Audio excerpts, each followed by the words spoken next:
Viva la Evening, an ode to the lost festivals of 2020. Long live the smouldering perfume of your dressing up box. Long live the rose hips thrown at sleeping windowsills under jewellery-eyed skies. Long live the lunatic marzipan moon, the morning severed by half-sleep's languid shadow. Bask in the happy, bee-deep voices that sing. Long live the primrose way to the eternal bonfire. You stopped to cry forever on the cold, hard shoulder of the kitchen floor, the brooding darkness like a drunken mind, yet here you are, in your purple, your fresh cloud, your special dancing hat. So long live the evenings with wine and wise people, the diamond on vinyl crackling. Let's gather round and warm ourselves on our stories. Hello, happy St. Brigid's Day. Last year, we gathered together in the Glasgow Women's Library and celebrated the creativity of Irish women in the media. This year, because we can't do that, we're bringing Brigid home to you, and again focusing on her creativity with these beautiful poems. In partnership with our friends in the Scottish Government Office in Dublin, Poetry Ireland, and the Scottish Poetry Library, we're delighted to share with you these 4 poems by Julie Morrissy and Iona Lee. We hope that you'll join us in finding the spirit of Brigid in these poems. Of course, her creativity, as we often reflect on, but this year, also her healing and nurturing. I think we need that this year. So please enjoy the poems, share them with your friends, reflect on what Brigid means to you and why it's important that we remember to celebrate what she's left us as a legacy. We hope you enjoy them. Hello and a happy St. Brigid's Day from the team at the Scottish Government Office in Ireland. On this day of the Irish Matron Saint of Poets, I'm delighted that the hugely talented Scottish poet Iona Lee's work contributed to this short film. This is what I know will be the first of many Scottish-Irish cultural and artistic collaborations this year and in the years to come. Our shared cultural, artistic and indeed lyrical traditions continue to be a golden thread that weave together the relationship between our 2 countries. I hope you really enjoy your day. Goodbye.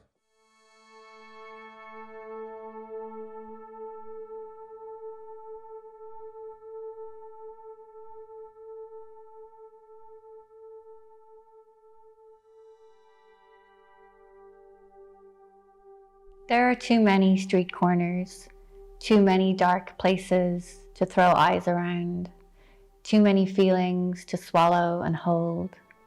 They get stuck in teeth, moshed in chests, mingle. I have seen the towers from every angle. From Bull Island on bicycles, we reconstruct nature, resurrect trees. From the pier and the dock, from inside the walls of the room we go, to learn how to see things in the world that are not there. Yesterday, we stared from mountains, the highest view possible, while still standing on grass, toes curled, to the open side of the bay, to the barb of the towers.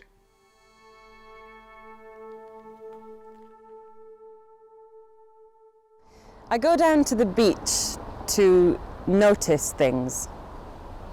The homegrown happiness, the boats tethered on their painters, the whipped white fringing of each wave, the lady whose hat reminds me that life is good. It is nice to see such a positive affirmation on a baseball cap. It feels like the earth's very shore. If you were that way inclined, I suppose you might say that it feels a little closer to heaven. Hilariously so. Yesterday, I saw dolphins leaping in the bay, and people always wish for dolphins when nearing the edge. The sea is postcard blue. the sand cold with clean light, and benches bear the names of those who have loved this island before. They come in crowds off the ferry, stung by the view, with the serene, ceremonious air of holy people. Where does one pilgrimage to without a god to visit there? I get the feeling that everyone working in the hotel with me is running from something, but running from and running to look very similar. We need these small worlds to draw a circle around ourselves, to step in. And it is small. I cycled from one end of this earth to the other in a lunchtime, stopping only to admire the rock pools, the respite from the brimming ocean. I had forgotten how fun it is to freewheel down a hill. I had forgotten what it is to startle birds to flight. My world keeps getting louder and larger with every passing year. My mind is so full of voices. Maybe I am shrinking. Maybe I am just far away, growing further away from the arrogance of youth. I keep thinking how, if you had a god to call your own, you would be in such close conversation with the sky. You would be so significant. Your life would have a plot. You would find yourself in everything. They call this island a thin place, say that the skin between heaven and earth is more translucent here. And when I am serving someone soup, I can look up and literally see the sky's conclusion, the seam between, where the two dimensions meet. And I don't need faith to find that sacred. It does the thing to me too, where words fall and all that remains is the light.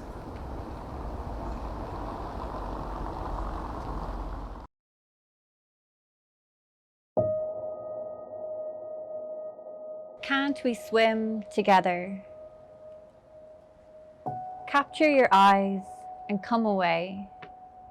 Palm on palm, no tongues or lips, not deep breathing, but tenderness. I felt it yesterday, interstitch, rupture, from 2 feet away in round table discussion.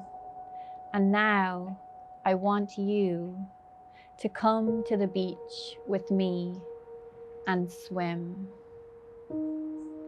I've never been in the Pacific Ocean with a poet before. You and I could feel things together, across landscapes and rivers, tower blocks and car parks, somewhere between your iCloud and mine. I'm not talking romance, but heart.